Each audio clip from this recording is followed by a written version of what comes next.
Welcome to National Parks Traveler, where we explore the national parks and the issues that involve them. Utah has 5 spectacular national parks, and Arches is one of them. It's a relatively small park. The scenic drive is only 18 miles long, ending at the Devil's Garden area. But you'll have incredible views of the reddish rockscape the entire way right from your vehicle. Of course, it's always better to get out on the trails and take in as much off-road as your timetable and legs will allow.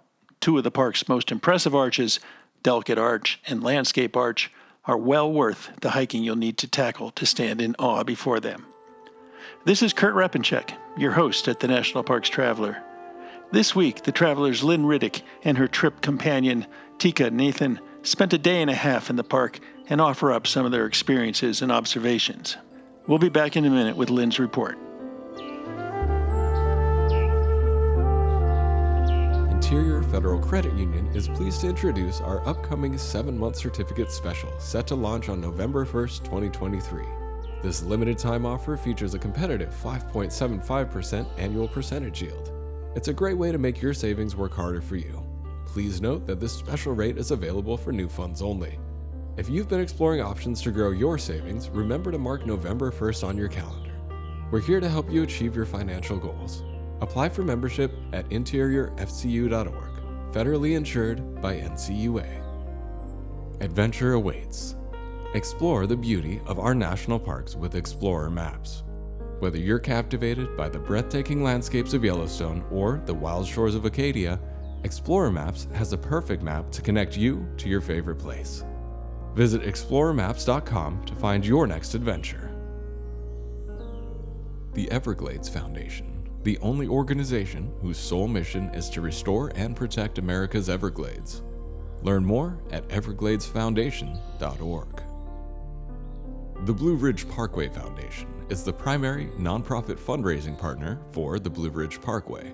It is made up of people who have a deep love for this majestic road and want to ensure that its natural beauty and the experiences it offers endure for generations to come.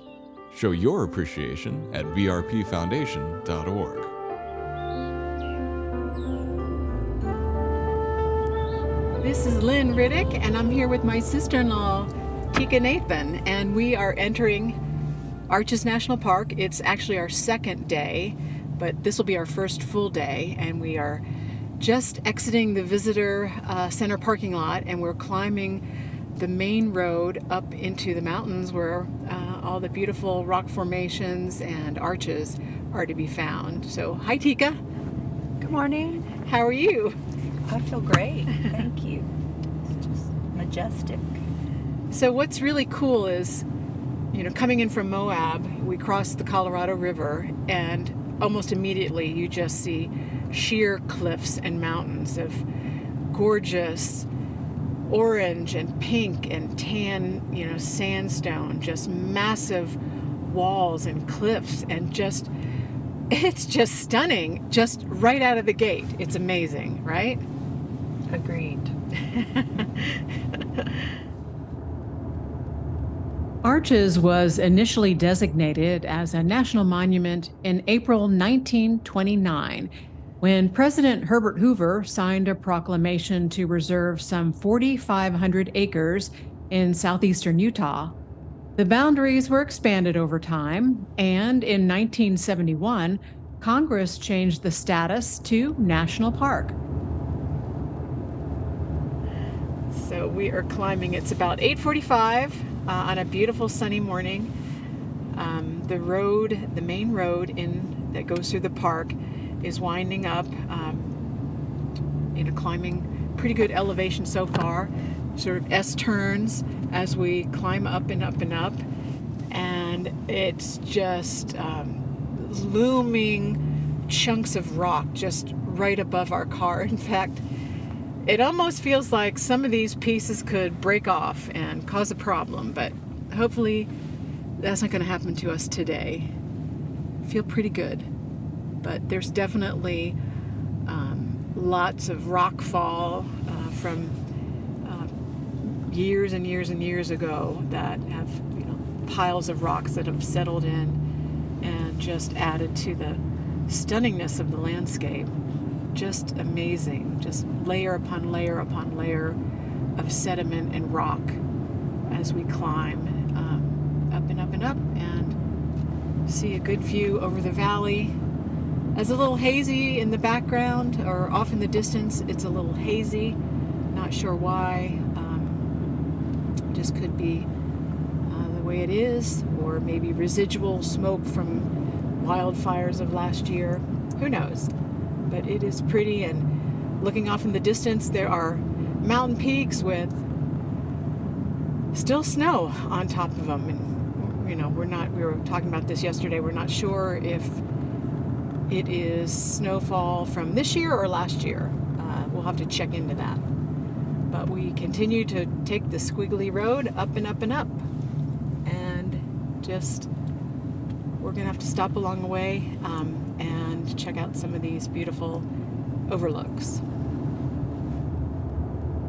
As you drive through the park, you're looking at what hundreds of millions of years of erosion can do to an ancient salt bed left behind by an evaporated sea.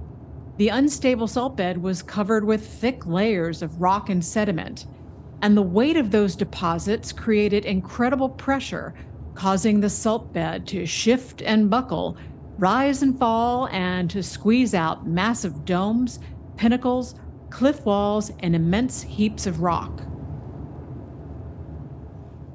We pulled off and we are looking at this really cool rock formation in front of us, and it is called The Organ.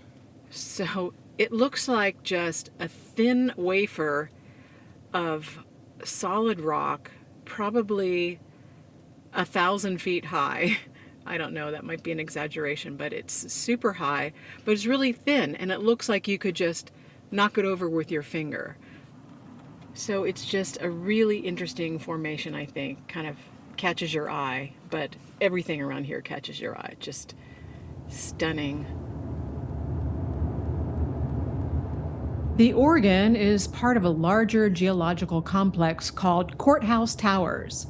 And indeed, many of the formations here look like enormous ancient buildings, human and animal forms, which are aptly named Tower of Babel, Sheep Rock, Three Gossips. So right now we're coming into this, we got to pull over and get a picture. This is just amazing. You almost feel like you're in ancient Rome because you see all these rock formations that could pass for like ruins of old temples or old colosseums or something. Just really, really stunning and unusual. And I think what's impressing me the most so far about this park is that the beauty happens immediately. I mean, I guess I was under the impression that really the big money shots were the arches, and possibly that is true. But there's so much more here to see, and just really unique, towering, chunks of massive rock just everywhere you look in all directions. It reminds me, like you said, ancient Rome. I definitely see that structure reminds me of ancient Egypt. I haven't been, but like along the Nile, there's the Luxor, and there's these big temples with these stone figures, and that's reminded me of that. And I know we also saw ones that look like the Great Sphinx. So I love the reference to the ancient Egypt and ancient Rome. And again, we're passing by these sheer rock faces, just kind of thin, just standing out in the middle of nowhere, but just propped up and reaching toward the sky, and just, I don't know, how is that 1,000 feet? Is that 2,000 feet high? Right in front of us is just this, it almost looks like an old building, just popping out of nowhere. What we are seeing are fins, freestanding columns, and wafer-shaped strips of rock. They first begin as a solid plateau. Millions of years of water and wind seep into cracks and gaps, scouring away sandstone and sediment.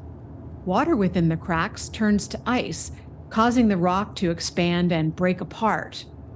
Further erosion forms fins, which kind of look like a tray of cookies arranged side by side in neat rows that you pull out of a package. The center of the fins erodes, opens up, and forms the arches that you see in the park today. I'm Lynn Riddick, and we'll be back with more from Arches National Park after this break. The Grand Teton National Park Foundation is a private, nonprofit organization that supports projects that protect and enhance Grand Teton National Park's cultural, historic, and natural resources. By funding initiatives that go beyond what the National Park Service could accomplish on its own, Foundation donors improve the visitor experience and provide benefits to the national park system for decades to come. You can see their successes at gtnpf.org. Washington State is graced with 3 spectacular national parks, each different and special in their own unique ways. As the official nonprofit partner and the only philanthropic organization dedicated exclusively to supporting these parks through charitable contributions, Washington's National Park Fund has a mission to raise private support to deepen everyone's love for, understanding of, and experiences in Mount Rainier, North Cascades, and Olympic National Parks. Share your passion for these parks at wnpf.org. The Yosemite Conservancy helps visitors connect with Yosemite through adventures, volunteering, and the arts. It's the only nonprofit dedicated to supporting Yosemite National Park and funds grants to improve trails, restore habitat, protect wildlife, and inspire the next generation of nature lovers. Learn more at yosemite.org. Acadia National Park is one of the 10 most popular national parks in the United States. It's also one of the smallest and most vulnerable. That's why Friends of Acadia exists. Friends of Acadia is an independent organization of passionate people inspiring those who love this magnificent park to make a real and lasting difference for Acadia. You can make a difference at friendsofacadia.org.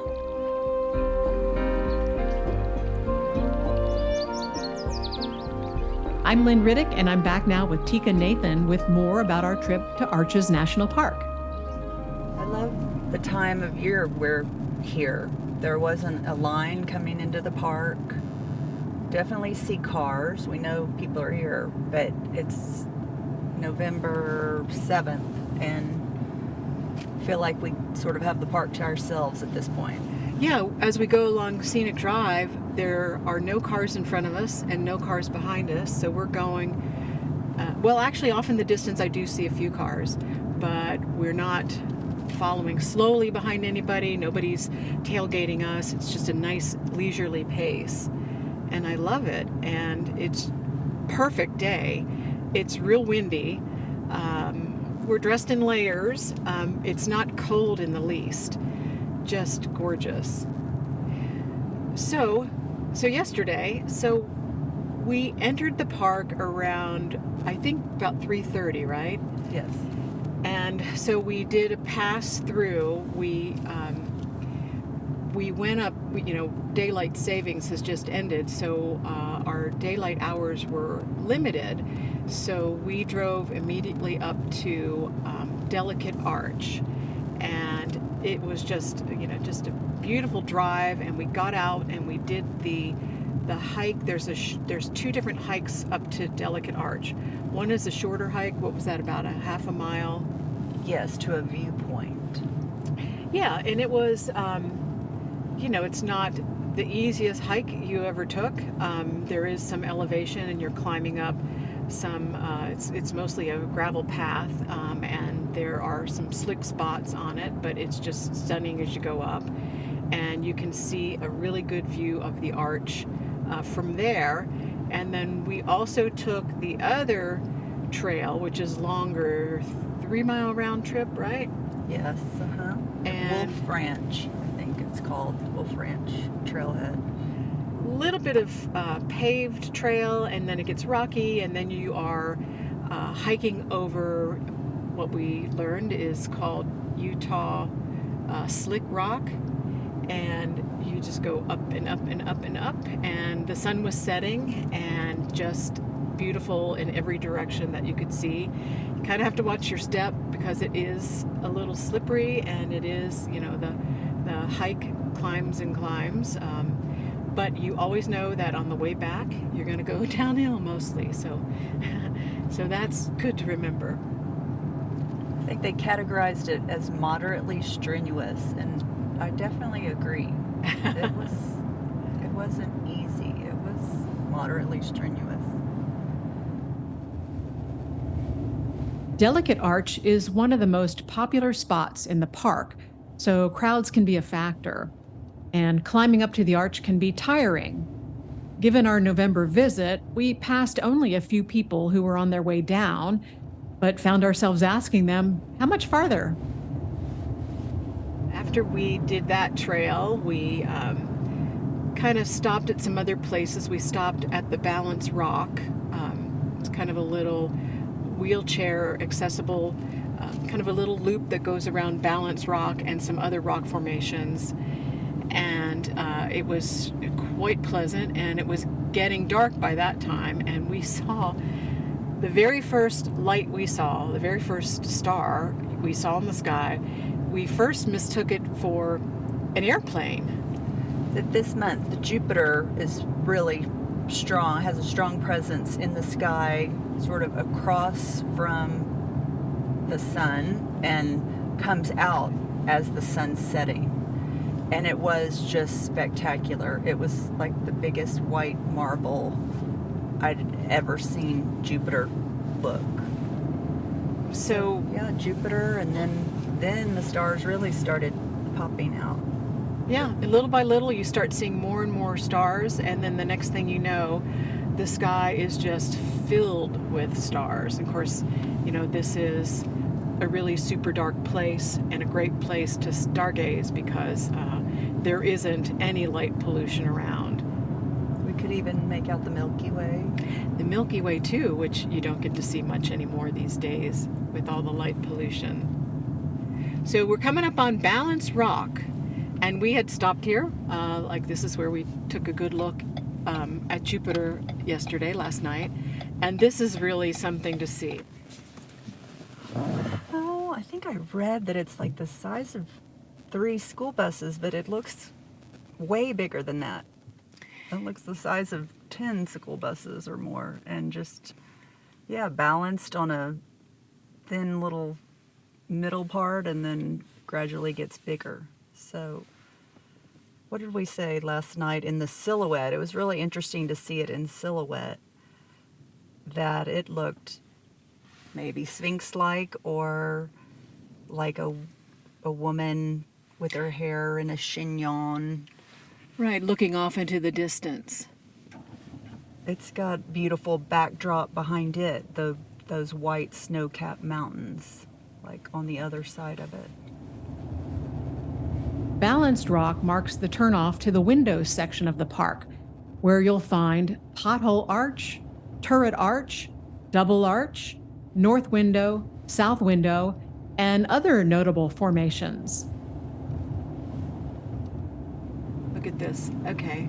Arch sighting. Very cool. And lots of little holes. Maybe not necessarily arches, but little peepholes through some of the rock formations. But wow, that's a giant one up in the distance. Giant arch up in the distance. And you just see, you know, flaky layers of rock, almost like puff pastry. And you see just swirling patterns of all the different layers over the millennia. Woo! I see arches and I see people inside the arches. Fabulous. Oh, So we're I can't wait. pulling into the parking lot to the windows section, and we're gonna pop out and go take a walk.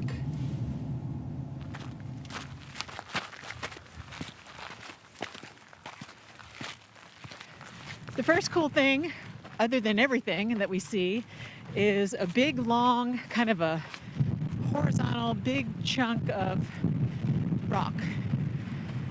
And there's a big opening in the center of it where you can see just solid blue sky and some puffy white clouds. And I guess this is probably the window. And there's all these kind of cool rock outcroppings that almost look like the folds of your outer ear. Like right here. That looks See to that? me like an arch in the making. Yeah.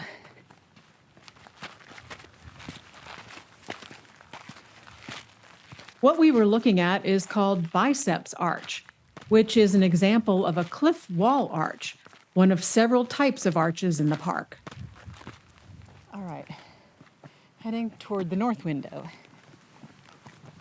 I'm glad they have these steps here that are sort of a blend of a ramp and steps. Makes it easier than those gravel paths.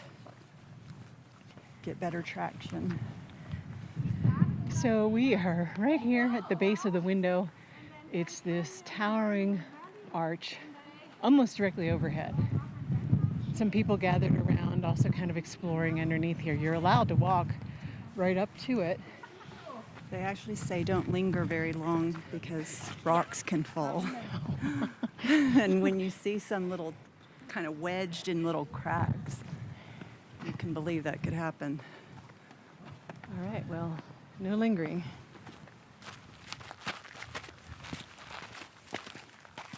Over time, erosion and gravity take their toll, and arches do collapse. In recent years, a couple of arches or sections of arches in the park have tumbled down, but no visitor injuries occurred. Yeah, so we are continuing to the turret arch. And what was your comment just now? You get a lot of bang for your buck off this trail. That's true. And that's probably why the park ranger, when we checked in at the visitor center yesterday, late in the afternoon, and said, where's a good place to go see the sunset? He said, the windows section. And probably, I mean, I don't think you can get a bad sunset anywhere in this park, but he probably knew this was a good stopping point for your very first. Yeah, sort of any direction you look is a great view, a great place to take a photograph.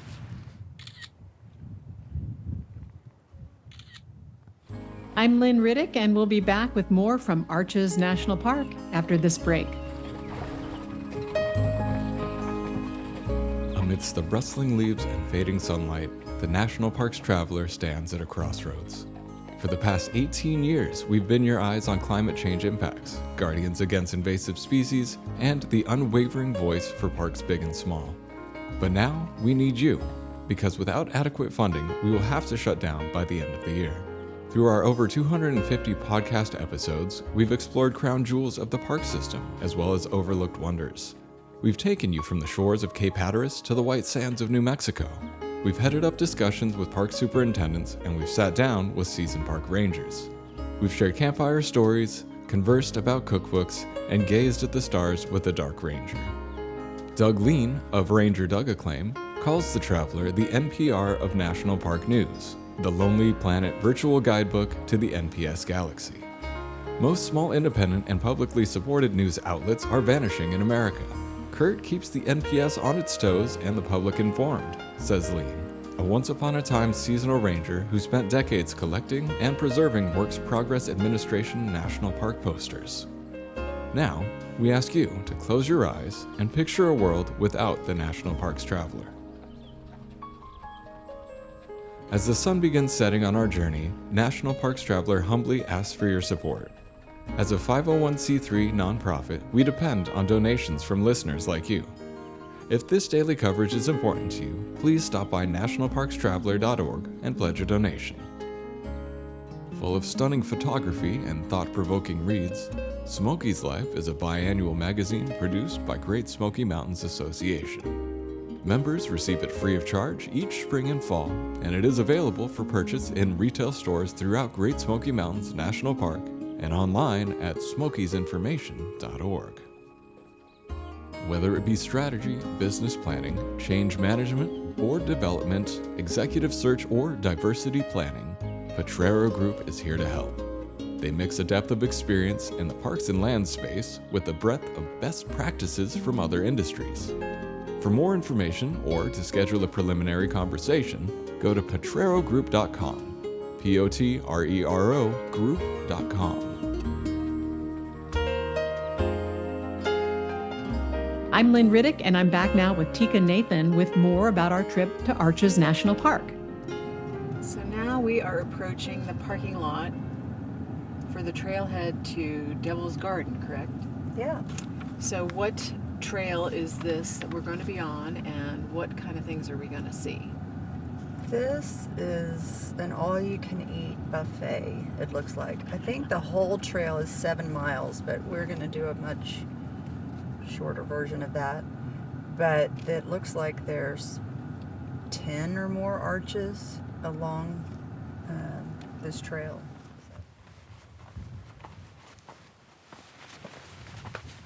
Devil's Garden is at the end of Scenic Drive, and trails, including some primitive ones, lead to spectacular formations.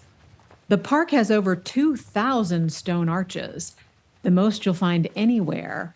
You'll see examples of several different types of arches along Devil's Garden Trail. The first is Landscape Arch.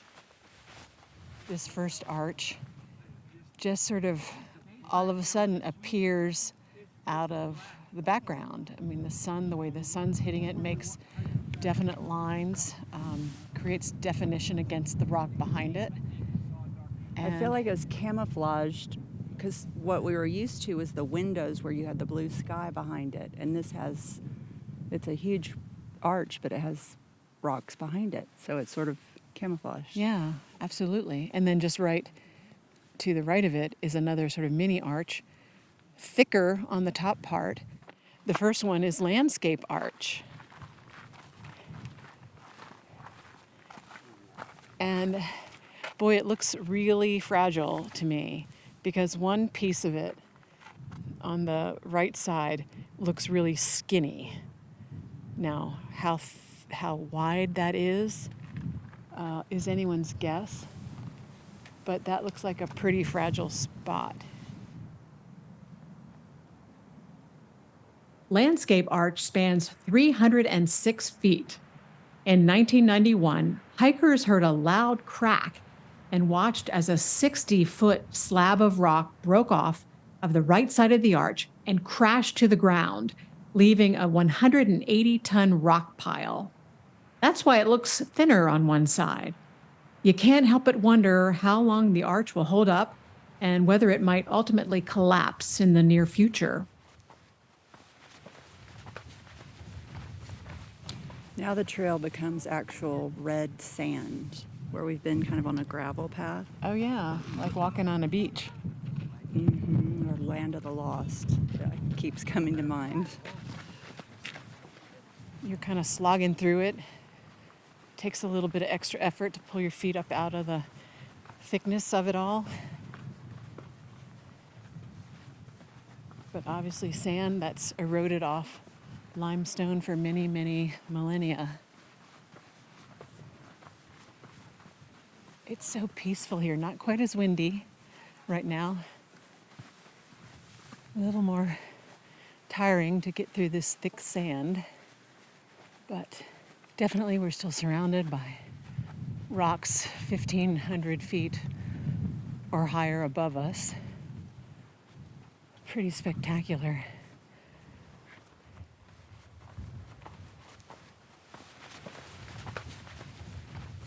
The primitive trail begins just past Landscape Arch and will take you to Double O Arch, Dark Angel, and Private Arch. We chose to turn around before the going got too tough. So as you pass the arch and continue on the trail, the sand gives way to rock, and it's a lot of smooth sandstone, and it's kind of nice because you do get a lot of traction. It's not slippery. But then it gets steeper and steeper, and then you find yourself kind of scrambling up over rocks and watching every footstep so you don't come tumbling down. Then it gets pretty steep, and then eventually, if you're like us, we decided to turn around. But it was definitely worth giving that a shot. It's pretty treacherous. I would say most people wouldn't be able to do that. Yeah, definitely. All right, well, let's head back down. Okay, so what do you think? We're here at the trailhead, Broken Arch Trail now. What do you think? You want to? It says it's not broken yet. but you can see sort of a divot in the middle where water and eventually could cause erosion. It says it's a short trail. You can go up and back or go through the arch, and it's kind of primitive on the other side, but loops around to this parking lot.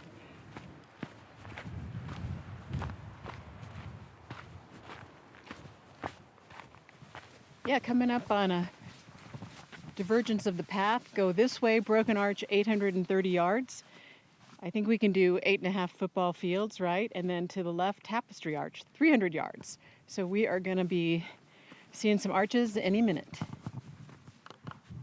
Okay, so that's Tapestry Arch. See it? Right through here? Yeah. It almost looks like a triple arch with the one in the center the most pronounced. Very cool. This is Yeah, the others on the side are waiting for their big moment. And, you know, in a couple 100 million years, yeah, they'll have their moment.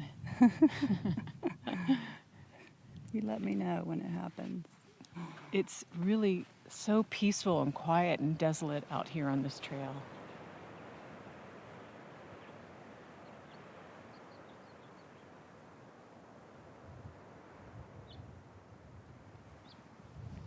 Oh, right there. Oh my gosh, it just appears out of nowhere. Look at that. Okay, so here is where you can just continue on the trail through the arch to see what's on the other side. And I love how there's like a lone tree, like a juniper tree or shrub, growing right on top of the arch, like defying nature and finding a really unlikely spot to grow and thrive. Really pretty. But there definitely is a fissure in between, right in the center, and so who knows how long that will continue to hold.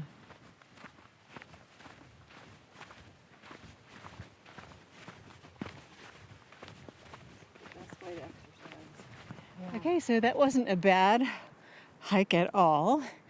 The tail end of it, as we approach the parking lot, is a little of a steep incline as you slog your way through some really super dry, fine sand.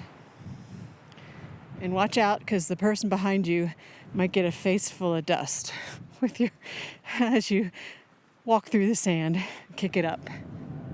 Okay, so we're kind of heading out of the park. We're still on Scenic Road, and we're heading downhill out of the park, watching the beautiful scenery go by. So how would you sum it up? How would you sum up Arches National Park? It is glorious. It has little tastes of other national parks, but it's definitely its own thing.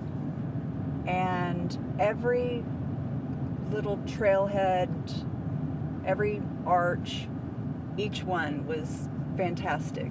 I didn't feel like you just had to do one certain thing. Anything you chose, you were treated at the end with some spectacular sight. Yeah, me too. And again, it's not all about the arches. There's so many other really amazing, huge, massive rock formations everywhere you look, in every direction. It's definitely geology on display. Like if you were taking a geology course, like I think a professor could come and basically show you the entire history of geology in this one park. Yeah, just so much interesting. Everywhere you look, it's just a spectacular sight and just something notable and memorable, and not just about the arches. So come for the arches and stay for the rest of the beauty. It keeps you wanting to come back for more. Definitely, yeah. And you know what else is really an interesting point to make about this park is that it's pretty small. It's pretty manageable. This is very manageable in a day or two. A big bang for your buck. Well, this was your idea to come here, and I'm so happy that you had this suggestion, because I am so happy that we got this opportunity. Well, me too. It's on that list. other family members got to go and I wasn't with them, and they talked about it with so many superlatives that, like, darn, I didn't get to go there, but now I have. So thanks for making this wish come true. Thank you. That's our show for this week. We hope you enjoyed it. And we hope you've had a great Thanksgiving break with family and friends, and maybe even a quick trip to a national park. For The Traveler, this is Kurt Rapinchek. See you in the parks. The composers and musicians at Orange Tree Productions have created a unique collection known as the National Park Series that has grown to include more than 30 CD titles. Composed against the backdrop of a park's sounds of nature, these musical scores will connect you with these beautiful places and take you there, at least in your mind. This collection is the #1 selling National Park audio series in the world and provides the background music for National Parks Travelers podcasts. Visit them at orangetreeproductions.com. Editing and production work for the National Parks Traveler podcast is done by Splitbeard Productions. You can learn more about us at splitbeardproductions.com. National Parks Traveler is a 501c3 nonprofit media organization that provides daily editorial coverage of national parks and protected areas. Traveler's coverage is made possible by reader and listener donations. Visit us at nationalparkstraveler.org.